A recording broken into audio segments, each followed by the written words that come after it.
आज का दिव्यांग कैंप ये भारत सरकार के सामाजिक न्याय एवं अधिकारिता मंत्रालय द्वारा आयोजित एडीप योजना के तहत एलिम्को द्वारा इसका आयोजन किया गया था और इसमें जिला प्रशासन की सहभागिता थी। और ये हमारे परम पूज्य माननीय मुख्यमंत्री श्री नीतीश कुमार जी एवं प्रधानमंत्री माननीय श्री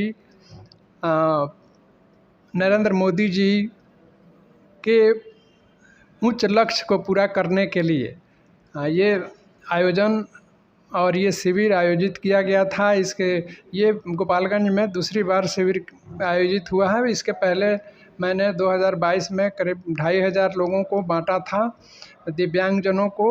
और इस बार पिछली बार जो छूट गए थे उसमें से जो लोग बचे हुए थे पुनः कैंप कराकर उसके पहले प्रखंडवार उसका शिविर लगाकर सबका रजिस्ट्रेशन कराया गया। और जितने लोग रजिस्ट्रेशन कराए सबको जिनको जो ज़रूरत थी, जैसे किसी को ट्राईसाइकिल की ज़रूरत थी, किसी को व्हीलचेयर की ज़रूरत थी, किसी को हियरिंग एड की ज़रूरत थी, किसी को क्रंच की ज़रूरत थी, किसी को छड़ी की ज़रूरत थी, वो सब उपकरण बांटे गए।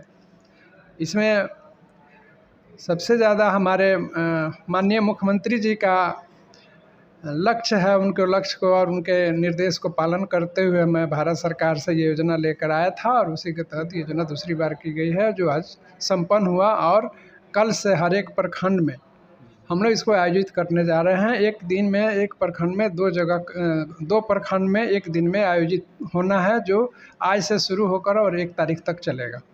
अच्छा सर, कुछ लोगों का कहना था कि हमें नहीं मिला, जैसे कुछ दिव्यांग लोग आए थे, उनसे बात हुई तो उन्होंने बताया कि नहीं हमें नहीं मिला। तो उन लोग के लिए क्या, जैसे कैसे रजिस्ट्रेशन कराना पड़ेगा? हाँ, देखिए इसमें पिछली बार भी जब कैंप लगा था और उपकरण का वितरण हुआ था, उसमें मैं अपनी जनता से, गार्जियन से, अभिभावकगण से और दिव्यांग भाईजनों से ये निवेदन किया था कि फिर मैं अगली बार ये कैंप कराऊंगा। आप कैंप के लिए सबसे पहले रजिस्ट्रेशन होता है। वो रजिस्ट्रेशन भी चूँकि इसका प्रावधान है ज़िले में एक ही जगह करने के लिए, लेकिन मैंने मंत्रालय से परमिशन लेकर ब्लॉक वाइज इसलिए कराया कि कोई छूटे नहीं। ब्लॉक वाइज सबसे पहले शिविर लगा और उसमें रजिस्ट्रेशन हुआ जितने दिव्यांग लोग हैं। तो जितने दिव्यांग लोग उसमें रजिस्ट्रेशन कराए, उतने लोगों के लिए जो उपकरण की आवश्यकता है, भारत सरकार अपनी एक उपक्रम है एलिम्को को देती है ऑर्डर, उतना तैयार होता है और आके उतना बंटता है। तो इस कुछ कहा जाए कि जागरूकता की कमी और कुछ और क्या कहेंगे, जागरूकता की ही कमी है, जिसकी वजह से बहुत लोग रजिस्ट्रेशन नहीं करा पाए हैं। तो उनसे मैं फिर दोबारा गुजारिश करूंगा और निवेदन करूंगा कि जब भी ये शिविर लगे, और पूरे प्रचार प्रसार के साथ लगता है लेकिन लोग ध्यान नहीं दे पाते हैं, पुनः से इसका हम प्रयास करेंगे फिर लगाने के लिए। उसमें अपना रजिस्ट्रेशन करा लें और जितने बचे हुए लोग हैं उनको मैं पुनः दिलाऊंगा। सर, एक सवाल है कि जब से आप सांसद बने हैं, एक पूरे आपके जिला में सर एक जो आप सबिया को लेकर प्रयास कर रहे हैं, अथक प्रयास लगातार आपकी जारी है। काफ़ी अपने देखा गया है कि हर जगह आवाज़ उठाते हुए, कब लग रहा है कि आपके शासनकाल में मतलब फाइनली कुछ होने वाला है इनसे? देखिए अभी इसी पिछले सप्ताह 17 तारीख को 17 अगस्त को जिला प्रशासन की टीम, मैं और भारत सरकार के रक्षा मंत्रालय की टीम दानापुर से आई थी और ये सर्वेक्षण 5वीं बार हुआ था। इस बार ये चिन्हित किया गया कि टोटल 473 एकड़ वो ज़मीन है, जिसमें 258 एकड़ तत्काल हम लोग उसको खाली कराएंगे फर्स्ट फेज में। उतना में हमारा एयरपोर्ट का काम शुरू हो जाएगा। चूँकि अतिक्रमण करने वाले लोग 1011 हैं और 336 एकड़ लगभग ज़मीन अतिक्रमित है। उसमें से कुछ फर्स्ट फेज में हम लोग जो करा रहे हैं, 258 एकड़ के अंदर जितने लोग आ रहे हैं उनको अतिक्रमित करके मैं अपने ऐच्छिक मत से उसका सीमांकन, बाउंड्री, ये फेंसिंग के द्वारा, फेंसिंग यानी पिलर और तार के द्वारा उसकी घेराबंदी की जाएगी। और उसके बाद फिर निविदा निकलेगी नागर विमानन मंत्रालय द्वारा। और निविदा में जैसे ही कोई भी एक एयरलाइन उसमें बोली लगा देती है, भारत सरकार उसको, नागर विमानन मंत्रालय उसमें काम करना शुरू कर देगी। और बाकी बचे हुए जो लोग हैं अतिक्रमण वाले, उनको सेकेंड फेज में हम लोग हटाएंगे और उसमें जो भूमिहीन हैं जी सर।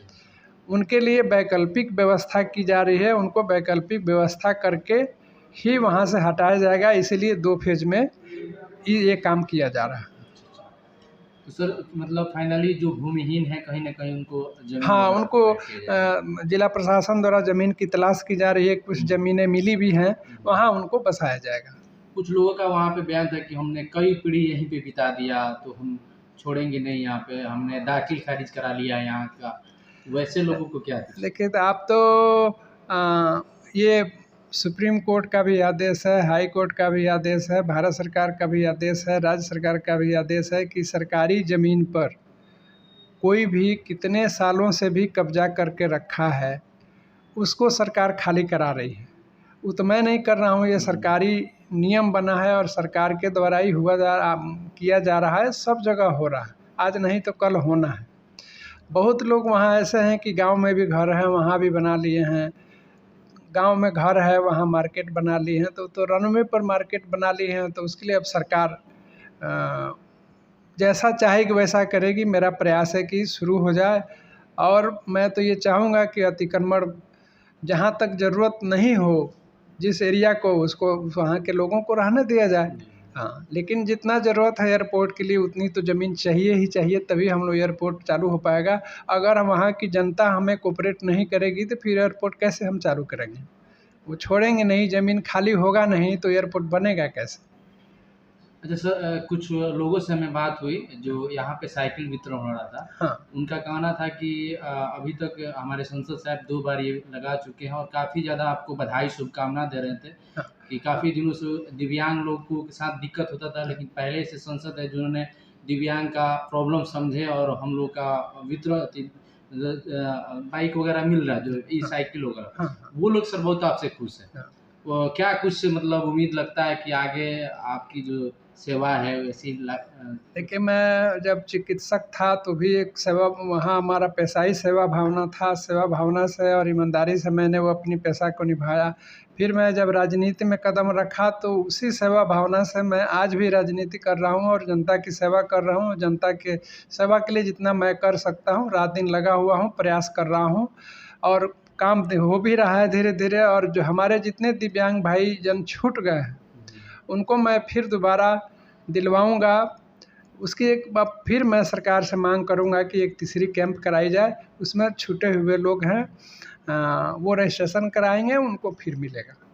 अच्छा सर, जैसे कि अब तो आगामी चुनाव आने वाला है अगले साल, लेकिन जब से आपकी कार्रवाई मिली है तब से लगातार ये देखने को मिलता है कि संसद साहब आज यहाँ पे गए हैं, मतलब किसी अच्छे कार्य को लेकर, विकास को लेकर।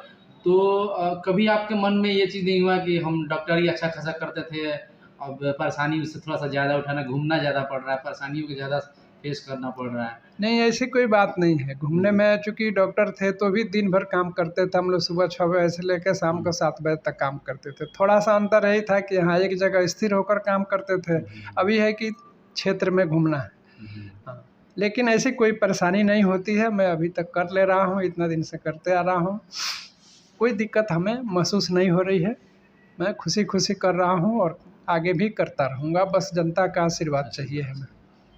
ठीक है सर, आगामी चुनाव आने वाला है 24 में, और इंडिया का जो एयरलाइंस बना हुआ है, इसमें अगर नाम तो सामने नहीं रखा गया, लेकिन कहीं न कहीं नीतीश कुमार के जो हमारे